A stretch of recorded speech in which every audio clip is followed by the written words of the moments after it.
మన జమ్మలమడుగులో అత్యున్నత పరిమాణాలతో Aaradhya dental hospital intraoral scanner, laser dentistry, OPG ద్వారా డిజిటల్ ఎక్స్రే తో మన జమ్మలమడుగులో ట్రీట్మెంట్ అందించబడును. ఆరాధ్య డెంటల్ హాస్పిటల్ అందుబాటులో ఆధునిక దంత వైద్యం. కాపు వీధి, జమ్మలమడుగు. చూస్తే ఆదినారాయణ రెడ్డి చెప్తా ఉన్నాడు, అంత దోపిడీ ఇసుక చిత్రావతి పెన్నా దోపిడీ చేస్తున్నది ఎవరు? ఈరోజు అభివృద్ధిలో కాదు, ఆంధ్రప్రదేశ్ రాష్ట్రంలో అత్యధికంగా దోపిడీ చేసే రాష్ట్రము ఎమ్మెల్యే ఉన్నారంటే ఆదినారాయణ రెడ్డి. ఈరోజు చిత్రావతి రివర్ 40 అడుగుల పైన ఇసుక మిషన్లు రాత్రి పగలు తోడేస్తా ఉన్నారు.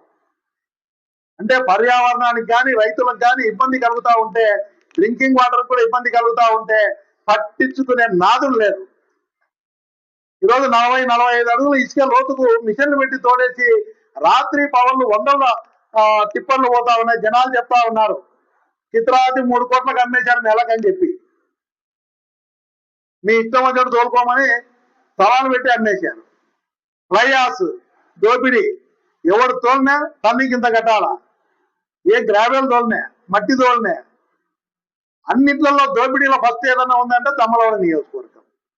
ఏమన్నా మాట్లాడితే ఆ ఫ్యాక్టరీ వస్తుంది, ఈ ఫ్యాక్టరీ వస్తుంది. నువ్వు గండికోట టూరిజం కింద డెవలప్ చేయాలని చెప్పి ఆ రోజు చంద్రబాబు నాయుడు గారు ముఖ్యమంత్రిగా ఉన్నప్పుడు మొట్టమొదట మేము చంద్రబాబు నాయుడు గారిని కూడా ఇక్కడ తీసుకొచ్చాం.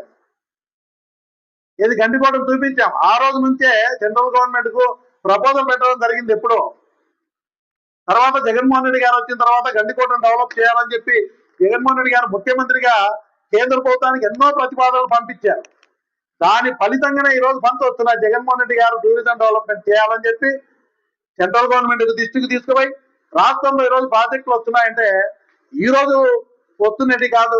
ఆ రోజు జగన్మోహన్ రెడ్డి గారు కృషి చేశారు. టూరిజం ప్రాజెక్టులు గండికోటను కూడా డెవలప్ చేయాలని చెప్పి సెంట్రల్ గవర్నమెంట్ ప్రతిపాదనలు పంపితే ఆయన కృషి వల్ల ప్రాజెక్ట్ వచ్చే ఇది నాది, నేను చేసిన. ఆ స్కీమ్ ఒక పేరు చెప్తాడు, ఏసీఎస్సిఐ స్పెషల్ ఫండ్ కింద సెంట్రల్ గవర్నమెంట్ ఇస్తుంది శాస్త్రీ కింద. ఆ పథకం పేరు ఎవరికైనా తెలుసా? ఏదో ఒక పథకాల పేరు చూసుకునేది, వచ్చిందల్లా ఇది నేనే చేసిన అని చెప్పేది.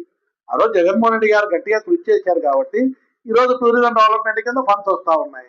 హౌస్ స్కూల్ గురించి చెప్తాం. 10 ఎకరాలు ఉచితంగా స్థలం ఇచ్చినాం కొని. అదేవిధంగా స్కూలు అది కూడా ఓర్చుకోవాలి. మా ఊళ్ళో ఒక రెసిడెన్షియల్ స్కూల్ పేదవాళ్ళు చదువుకునే దాన్ని పెద్దమడే మండలానికి తీసుకొస్తే దాన్ని మార్చి క్యాన్సల్ చేసి మార్చారు. నేను ఆ రోజు జైల్లో ఉన్నా. కోర్టుకు వేసి తీసుకొచ్చి 18 కోట్లు ఖర్చు పెట్టి ప్రభుత్వం ద్వారా మళ్ళీ అక్కడే స్కూల్ నిర్మాణం చేసి ఆ స్కూలు బ్రహ్మాండంగా జరుగుతుంది. ఈరోజు చంద్రబాబు నాయుడు గారి పక్కన 2025లో ఈరోజు స్టేట్ లో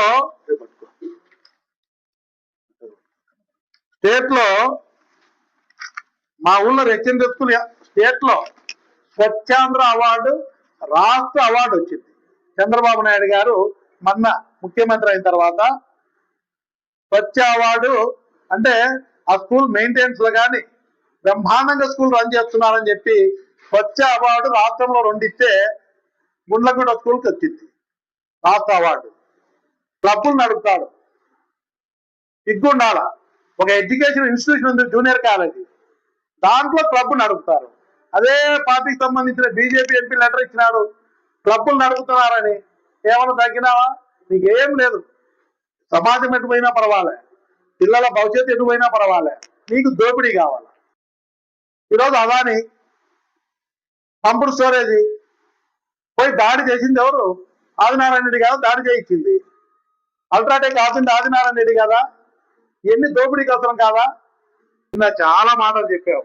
నువ్వు ఇసుకే ఇంత అమ్ముకునే దానికి నీ పలుకుబడి ఉపయోగించుకున్నావే, దాని మీద ఫ్యాక్టరీలను దోపిడీ చేసేదానికి ఉపయోగించుకున్నావే. నువ్వు గట్టిగా మాట్లాడి 1000 కోట్లు ఇప్పిలేవా? 3,50,000 కోట్లు అప్పు చేస్తే కనీసం 1000 కోట్లు నిర్వాహకులు ఇవ్వాల్సిన డబ్బులు ఇవ్వలేవా? నీ దోపిడీకి మాత్రం ప్రభుత్వాన్ని ఉపయోగించుకుంటావు. ప్రజల అవసరాలు తీర్చాలంటే నిజాయితీగా నువ్వు పనిచేయట్లే, నీకు చిత్తశుద్ధి లేదు. కార్లు ఏం మాట్లాడినాడు? లోకేష్ ఇవ్వడమే సాధ్యం కాదని చెప్పినాడు ఆదినారాయణ రెడ్డికి, భూపేష్కి ఇద్దరికి. అయ్యా నీకు ముంపు వరుసకు మనం ఎలక్కినప్పుడు మొత్తం చెప్తా ఉంటాం, ఇవన్నీ ఇవ్వడం సాధ్యం కాదని కారులో చెప్పినాడు. ఇచ్చే చిత్తశుద్ధి తింటే పెద్ద పని కాదు. నువ్వు గొప్పగా 4 సార్లు ఎమ్మెల్యే గెలిచినావు అంటున్నారు. నన్ను కూడా చెప్తా ఉంటారు ఓడిపోయినా 4 సార్లు ఓడిపోయినాం. కానీ ఎక్కడ కూడా ఓడిపోయినా కూడా నేను ఎప్పుడు ప్రజల్లో ఉంటున్నా, ప్రజల సమస్యల మీద మాట్లాడుతా ఉన్నా. నా బాధ్యత నేను రాజకీయంగా ప్రజలు 4 సార్లు ఆదినారాయణ రెడ్డి గెలిచినా, నేను 4 సార్లు ఓడిపోయినా, ఏ పార్టీలో ఉన్నా పార్టీకి పనిచేస్తా ఉన్నా. ప్రజల సమస్యల పట్ల ఈ దోపిడీ చేస్తున్నప్పుడు కట్టగట్టుకొని కింద స్థాయి నుంచి పై స్థాయి వరకు కూడా అందరితో దోపిడీ చేస్తా ఉన్నారు.